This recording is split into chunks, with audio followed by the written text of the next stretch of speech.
Hey guys, welcome to Crash Course. I'm Catherine. I'm Frank. I'm Mei Mei. Today, we're going to talk about modern Chinese history from 1946 to the late 20th century. In this video, you will see historical timeline of post-World War II China, revolution of predominant political ideologies, economic development in China under Deng, and the comparison between China and the Soviet Union. Before we start, let me give you some background information on the ideologies in China before Maoism. Marxism and Leninism.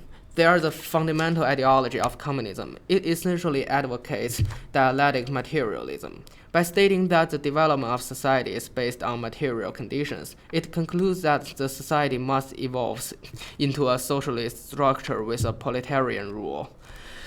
As facing some failed early revolutions, it develops the ideas that violence and dictatorship are necessary to form that proletarian regime. Are you ready? Now let's get to the SparkNotes of SparkNotes version of Chinese history. After the Japanese surrendered, the conflict between KMT, the Nationalist Party in China, and CPC, the Communist Party in China, soon became the next major problem. Thus, following World War II, in 1946, a civil war between KMT and CPC bursted and lasted approximately for 3 years. Eventually, as we all know, CPC brought home the victory, and here is the birth of People's Republic of China.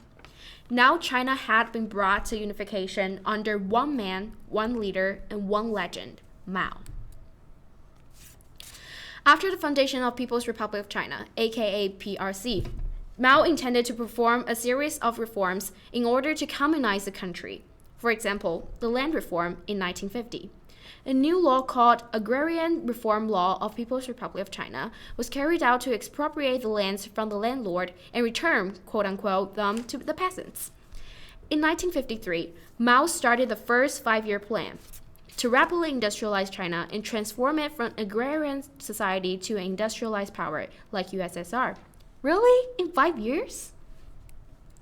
In 1953, CPC started the three remodeling in China, which includes the remodeling of agriculture, manufacture, and capitalist industry and commerce. In 1958, Mao made a very bad decision by starting the Great Leap Forward. The goal was to rapidly industrialize the country and surpasses countries like UK, USA in 3 to 5 years. Really? Yes. It turns out to be just as ridiculous as you think. Schools suspended in order for students to participate in steelmaking process. All private crops and food surpluses become collectivized and belong to people's communes. As a result, here is a 3-year Great Famine. During the period of 1960 to 1989, there began gradually a Sino-Soviet split. In 1966, Mao made another bad decision, the Great Cultural Revolution. Originally, it was aimed at preserving true communist ideology by repressing capitalist and traditional elements from the Chinese society, thus to reimpose Maoism as a predominant ideology in the Communist Party. However, it turns out to be great turmoil and violence. Mao died the same year as the Cultural Revolution ended in 1976. To summarize Maoism, it consists of 6 parts. First, New Democratic Revolution. Second, Socialist Revolution and Construction. Third, Theoretical Military Construction Strategy. Fourth, Socialist Policy and Strategy. Fifth, Cultural and Political Mind Control. Sixth, the Communist Party Construction.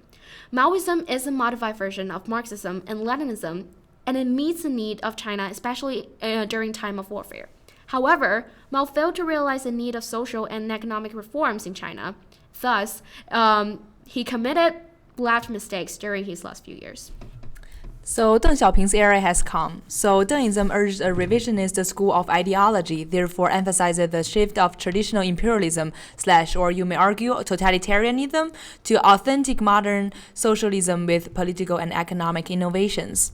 Whoa, let's rewind back to the Greek Cultural Revolution. As you know, it diminished many educated and respectful non-labor citizens, mainly urban who ask questions, right?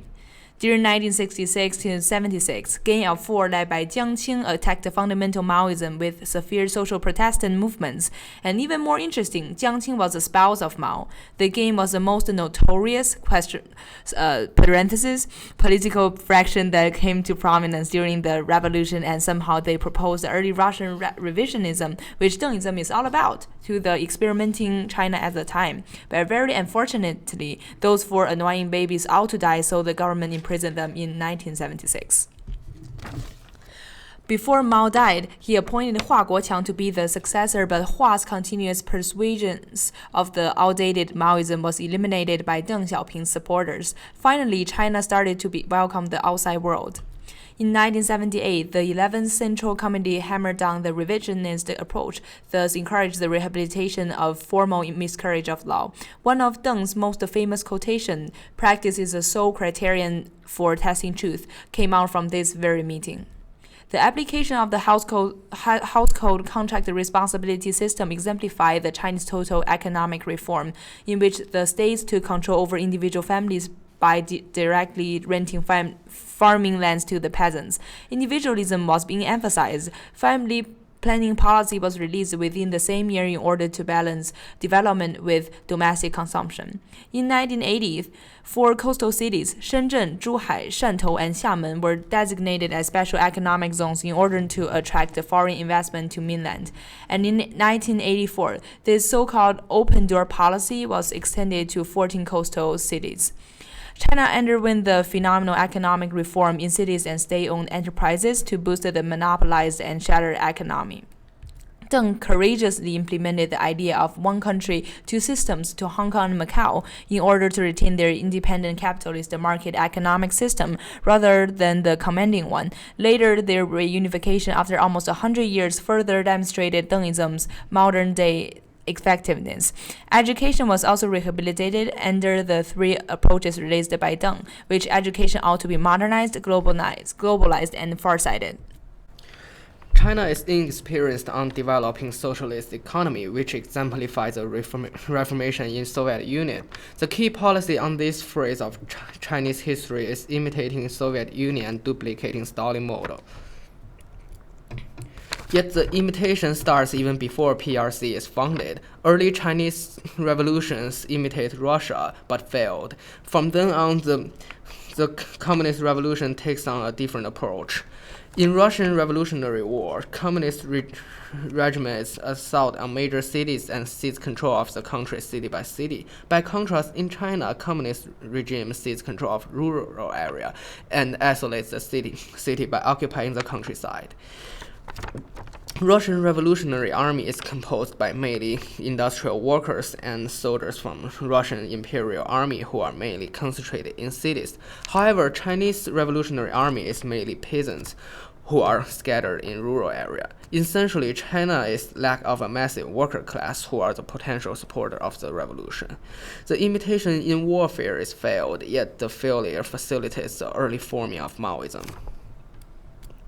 The land reform in China is very similar to Russia. Essentially, the Chinese agrarian reform law is nearly same as the Russian decree on land. Both reform in China and Russia abolish private ownership of land. Only the right of land use is distributed. The reform stabilized the newborn state by eliminating the economic power of exploiting class and gain support of common people as a starting point of total imitation of Soviet Union. The Chinese first 5-year plan, another imitation in attempt to reproduce the rapid development of Soviet Union, similarly aims on rapid industrialization, transforming from agrarian economy to industrial economy. The plan nationalized the private-owned business, collectivized the individual production, and reinforced the dominance of state-owned economy. The movement of People's Communists, it imitates the collectivization of agriculture in Russia. However, in China, it is a much more peaceful transition of agriculture structure. As the Russian collectivization eliminates the kulak class, Chinese collectivization also attempts to eliminate the rich peasants, yet in a softer way. The results are similar. Peasantry are not motivated to work since they don't own their harvest. Collectivization in both countries first led to great famines. Thanks for watching. We'll not see you next time though.